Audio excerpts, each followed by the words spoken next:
coba menjelaskan dengan bahasa yang sederhana. Kalau saya berhasil ya udah, gitu ya. Kalau tidak berhasil ya udah, juga tidak berhasil. Baik, saya gambarkan demikian. Jadi kalau di sisi kiri ini ada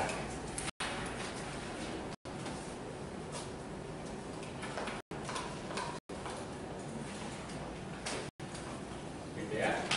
Kalau di sini ada John Locke.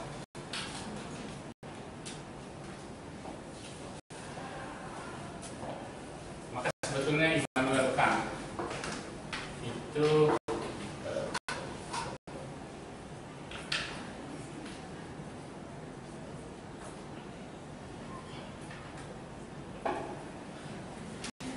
Immanuel Kant mencoba memberitahu kita bahwa dasar bagi ilmu pengetahuan itu tidak cukup hanya pada René Descartes dan pada John Locke, gitu ya.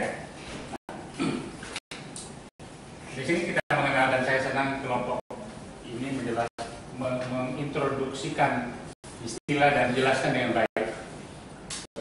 Saya kira itu positif. Pengetahuan rasionalis atau rasionalisme itu sifatnya analitik, a priori. Pengetahuan empiris sifatnya sintetis, a posteriori. Nah sekarang, bagi Immanuel Kant, dia bertanya demikian: mengapa pengetahuan yang analitik a priori mungkin? Lalu dia juga bertanya, mengapa pengetahuan yang sifatnya sintetis a posteriori mungkin? Gitu ya? Pengetahuan analitik a priori itu mungkin, dan itu mungkin dalam tradisi dari Plato kemudian Descartes itu mungkin karena predikat yang menjelaskan subjek itu sebetulnya tidak menambah satu unsur baru apapun pada subjek. Jadi mengatakan bahwa manusia itu adalah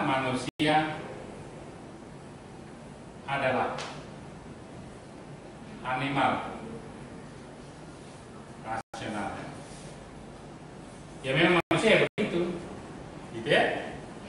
Jadi Anda tahu dalam kuliah logika Anda, ini subjek,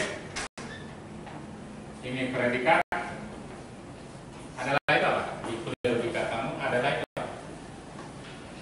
Ada yang masih kan? Ini subjek, ini predikat, adalah itu apa? Ya Anda usah ingat Pak, kan sudah lulus. Parah banget itu namanya Pak.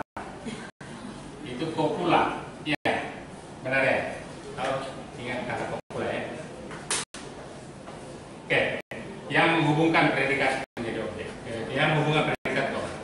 Nah sekarang perhatikan di sini, mengatakan bahwa manusia itu animal rasional, ya.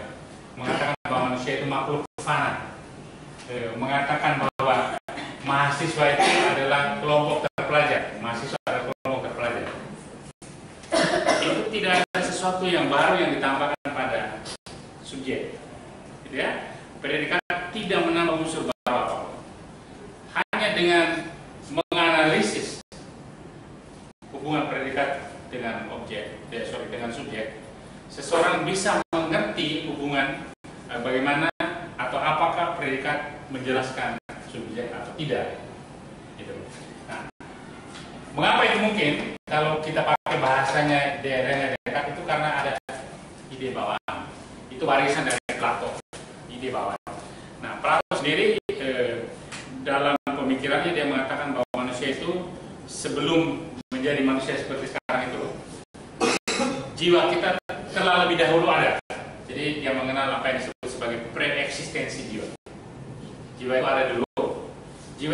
hidup dalam sebuah alam keabadian. Di dalam alam keabadian itu jiwa itu mengetahui segala hal. Nah, dan tetapi ada tragedi, dan kita tidak tahu kapan. Tetapi manusia mengalami, dalam bahasa yang lebih teologis itu, manusia mengalami kejatuhan begitu. Lalu jiwa terpaksa, tanda petik, terpaksa masuk dan terperangkap dalam tubuh manusia. Nah, dalam perjalanan manusia itu mampu, meskipun dia itu memiliki tubuh yang materi, dia mampu mengetahui sesuatu, mampu mengetahui ide-ide besar, ide-ide akar dan seterusnya, karena manusia memiliki apa yang disebut dengan kebebasan jiwa, gitu ya. Nah, asal manusia mengingat kembali memorinya yang dulu, asal manusia melakukan apa yang di dalam bahasa Yunani disebut sebagai mimesis, jadi mengingat kembali, lalu manusia bisa mengetahui sesuatu. Ya, ini analitik a priori. Lalu dengan John Locke mengatakan, oh tidak, kita itu adalah tabula rasa. Jadi kertas putih lah kita. Setiap perjumpaan, setiap pengalaman baru itu dia menambah satu coretan baru ke dalam kertas kita. Karena itu semakin banyak pengalaman kita akan semakin banyak coretan. Ya, di situ kita mengesampingkan apakah coretannya itu beraturan atau tidak, itu tidak penting. Pokoknya setiap exposure, setiap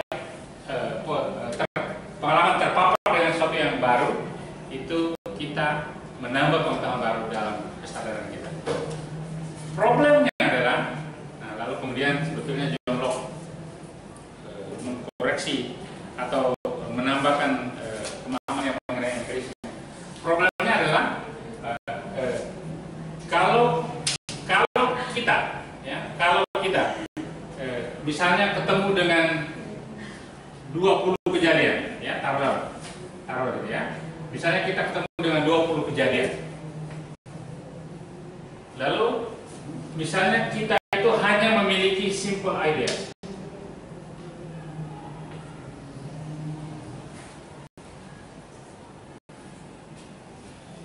Anda melihat di situ ada kesulitan enggak?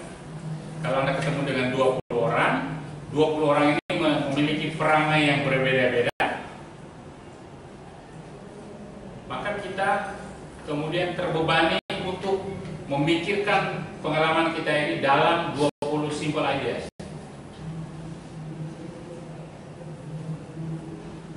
Nah, itu tidak menarik. Itu menyiksa pikiran kita. Nah, maka John Locke juga membedakan simple ideas dengan complex ideas, di mana pengalaman yang begitu banyak dapat kita masukkan ke dalam klaster-klaster gitu ya, dapat kita masukkan dalam keranjang-keranjang. Nah, ini dia bicara mengenai modus, bicara mengenai substansi, bicara mengenai relasi. Nah, ini John Locke.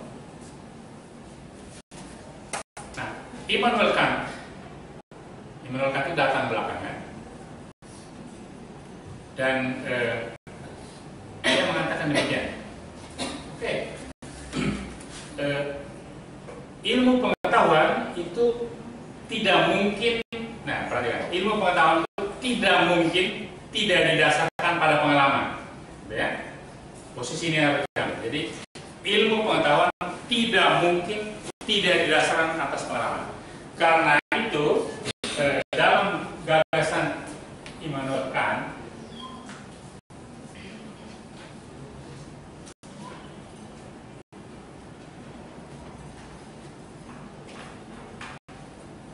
unsur pengetahuan ilmu pengetahuan yang pertama yang muncul tentulah aspek a posteriori, ya, tentulah aspek a priori, a posteriori penting, ya. Nah, jadi unsur sintetis a posteriori itu penting. Ini ya,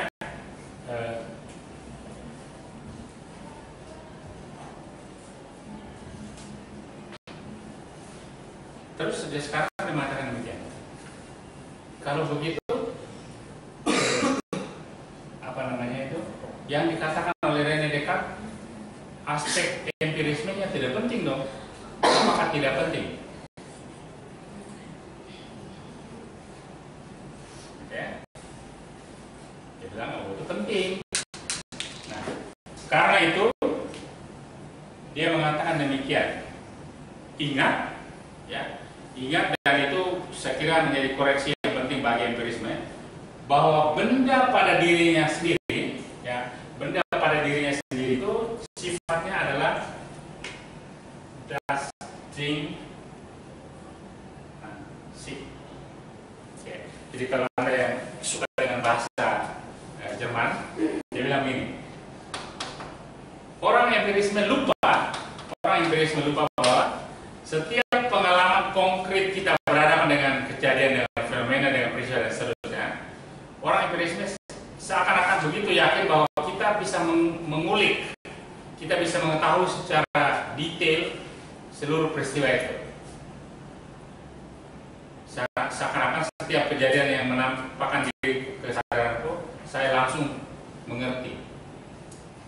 Oh bukan, dia bilang, benda pada dirinya itu, atau fenomena pada dirinya, atau objek pada dirinya itu bersifat das Ding an sich.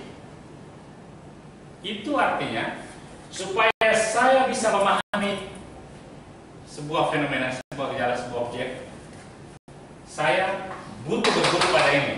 Jadi aspek rasionalisme itu penting. Saya tidak bisa memahami sesuatu dengan otak kosong. Nah, otak kosong tadi itu kan si John Locke tadi kan mengatakan tabula rasa saja, tidak usah bawa ide apapun.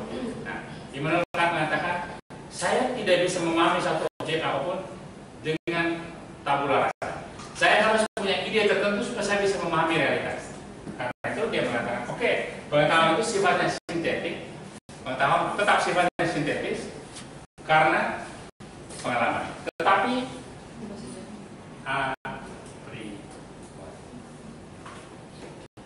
itulah sebabnya mengapa dimensi rasionalisme dan dimensi empirisme itu disatukan. Nah, dimensi empirisme dalam pengetahuan Immanuel Kant itu berhubungan dengan fenomena, dengan gejala, dengan objek yang kita ketahui sebagai kondisi untuk bisa mengetahui sesuatu. Tetapi ingat bahwa objek, benda, realitas pada dirinya itu tidak bisa kita ketahui. Karena itu kita dalam diri setiap orang, dalam diri pengamat, dalam diri ilmuwan dan seterusnya, dia memiliki unsur-unsur a priori. Ini yang oleh Immanuel Kant dia menyebutkan bahwa sebetulnya kita memiliki dalam diri kita itu kategori-kategori.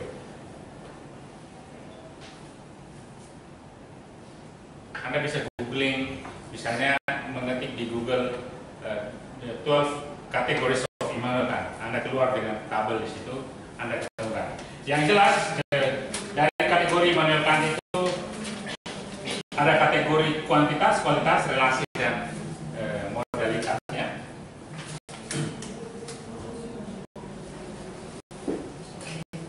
Kuantitas, lalu ada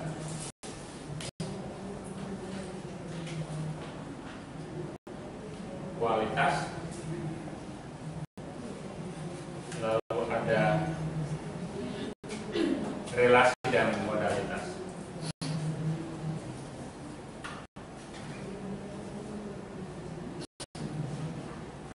Oke, nanti silakan Anda cari lagi ini 3 keseluruhan kategorinya, bisa ditemukan di tabel kategori Immanuel Kant. Nah sekarang, bagaimana caranya memahami ini? Kita ambil contoh ya. Misalnya ketika saya ketemu dengan si siapa namanya? Ya, Yohan. Yoas. Misalnya ketika saya ketemu dengan Yoas, saya berteman dengan Yoas, lalu saya mengatakan bahwa si Yoas itu adalah mahasiswa psikologi yang rajinnya, yang sifat rajinnya dia itu tidak ada bandingnya.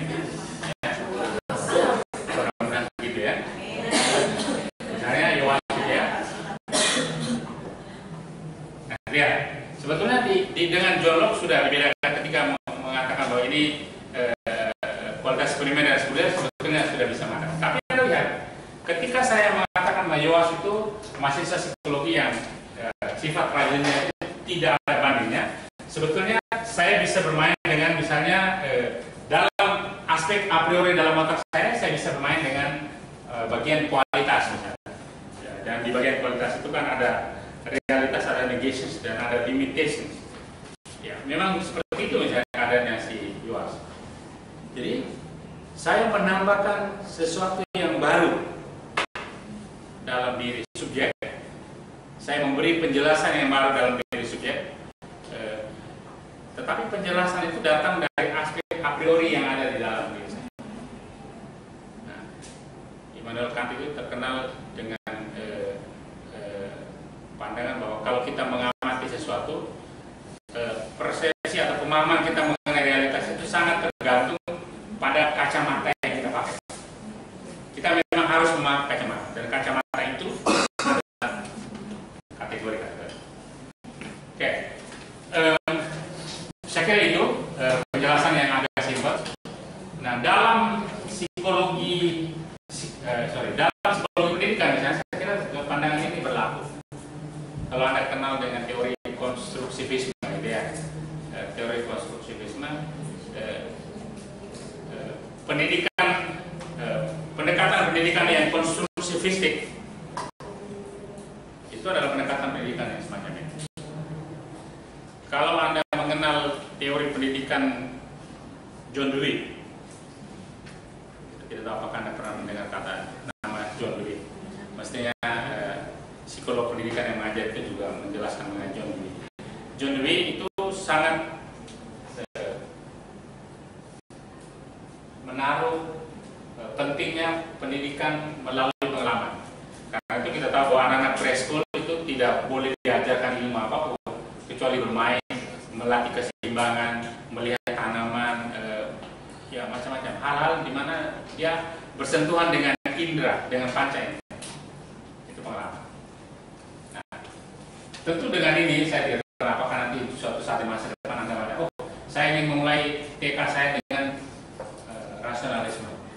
Ya, anak-anak akan berakhir dengan menjadi filsuf atau menjadi orang gila, saya tidak tahu. Tapi ingat bahwa menonjolkan salah satu dimensi aja ini tidak mungkin.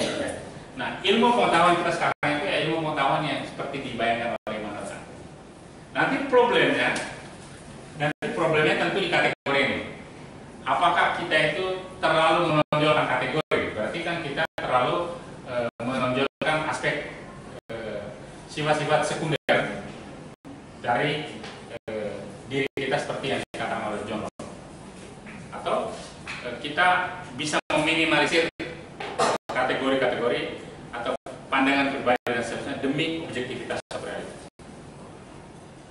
Saya pikir nanti ke depan itu tegangannya selalu ada di situ. Kira-kira begitu ya. Dengan pemetaan ini saya tidak tahu apakah lebih jelas atau tidak. Itu tambahan saya terhadap presentasi teman-teman.